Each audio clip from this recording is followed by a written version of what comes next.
Hello guys, good morning. आज चाहिँ म मेरो simple morning routine blog share गर्दैछु। बिहान उठेपछि चाहिँ म के गर्छु हेरौँ है। ढिलो पनि उठ्ने अनि ज्यान पनि तन्काउने। लास्ट अल्छी छु के गाइज म चाहिँ एकदमै उठ्नलाई यस्तो अल्छी गर्छु नि म। थाहा छ नि तपाईँहरूलाई। पहिला अब मैले यताउति मोबाइल हेरेँ आयो, उठेपछि त मोबाइल त चलाउनै पर्ने क्या। अब मोबाइल त एकछिन हेर्नु पर्यो, त्यही भएर एकछिन मैले मोबाइल हेरेँ। मेरो मात्र हो कि बानी, हजुरको पनि यस्तै छ। मोबाइल हेरेँ, मोबाइल पनि कति हेर्नु, त्यही भएर मैले राख्थेँ मोबाइल। कपाल बाने, अब कपाल छोडेर सुत्या हुन्छ क्या, अनि त्यही भएर बिहान उठेर त कपाल बान्नु पर्यो। त्यही भएर मैले कपाल बाने अनि कपाल बान्नु पनि यत्रो धेरै टाइम लाग्ने कि मलाई।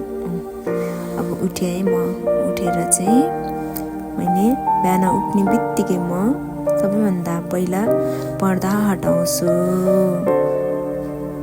र फ्रेस सनलाइट भित्र आउन दिन्छु। त्यसपछि चाहिँ गाइज मैले आफ्नो बेड मिलाउनको लागि सुरु गरेँ। बेड त अब मिलाउनै पर्यो, किनभने रुम एकदम धेरै क्लिन भयो भने चाहिँ हाम्रो माइन्डहरू पनि एकदम धेरै फ्रेस बनाउँछ क्या। त्यही भएर अब आफूले सुतेपछि आफ्नो बेड त मिलाउनु पर्यो, हो कि होइन भन्नु त। रुम पनि मिलाइसकेँ अन्त यस्तो भयो रुम। अब चाहिँ रुम एकदम धेरै क्लिन भइसकेको छ, दिन पनि राम्रो जान्छ जस्तो छ। बेड मिलाइसकेपछि चाहिँ गाइज म चाहिँ वासरुम जान्छु होइन, अनि त्यसपछि मुख धुने र फ्रेस हुने गर्छु क्या। तर मलाई चाहिँ जापानको कोलगेट भन्दा पनि होइन नेपालको कोलगेट चाहिँ एकदम धेरै राम्रो लाग्छ क्या मलाई। त्यही भएर चाहिँ मैले प्राय जापानको कोलगेटले भन्दा पनि नेपालबाट ल्याएको कोलगेटले चाहिँ ब्रस गर्छु क्या। अनि ब्रस गरिसकेपछि त हामीले मुख पनि धुनु पर्यो नि त। यस्तो धेरै हेर्नु न गाइस, यस्तो धेरै दाग छ नि फेसमा, पुरै त्यो डन्डीफोरको हुन्छ नि त्यस्तो हो क्या।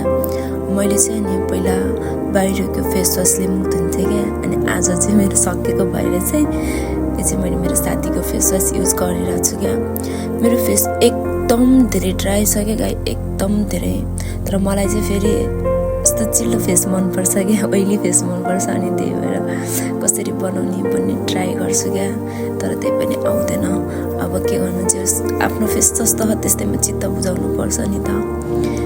त्यही भएर मैले चाहिँ साथीको फेस वासले युज गरेँ आज। अब आज किन जानु पाएन, अनि भोलितिर चाहिँ जानु पर्यो।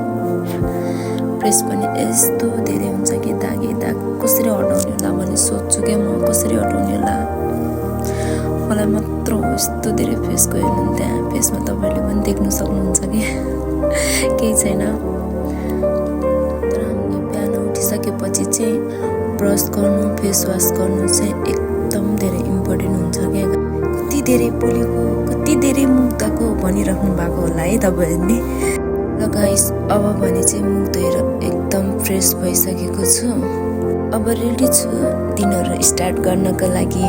अब चाहिँ म क्रिम लाउँदैछु। मैले चाहिँ होइन हातमुखीको क्रिम चाहिँ युज गर्छु क्या, आफ्नो स्किन ड्राई नहोस् भनेर डेली यही क्रिम चाहिँ युज गर्ने गर्छु क्या। अनि हामीले जापानको जुनसुकै स्टोरमा पनि यो क्रिम सजिलैसँग पाइन्छ होइन। सायद यो क्रिम युज नगर्ने कमै हुनुहुन्छ होला। त्यसपछि म मेरो सानो प्लान्टहरूलाई चाहिँ पानी हाल्छु। यो गर्दा चाहिँ मलाई एकदम फ्रेस फिल हुन्छ। प्लान्टहरूलाई पनि त केयर गर्नुपर्छ नि त। यस्तै हुन्छ मेरो सिम्पल मर्निङ रुटिन। तपाईँहरूलाई कस्तो लाग्यो कमेन्टमा भन्नु है, र मन पर्यो भने लाइक, कमेन्ट, फलो गर्नु होला। See you next blog. Bye bye guys.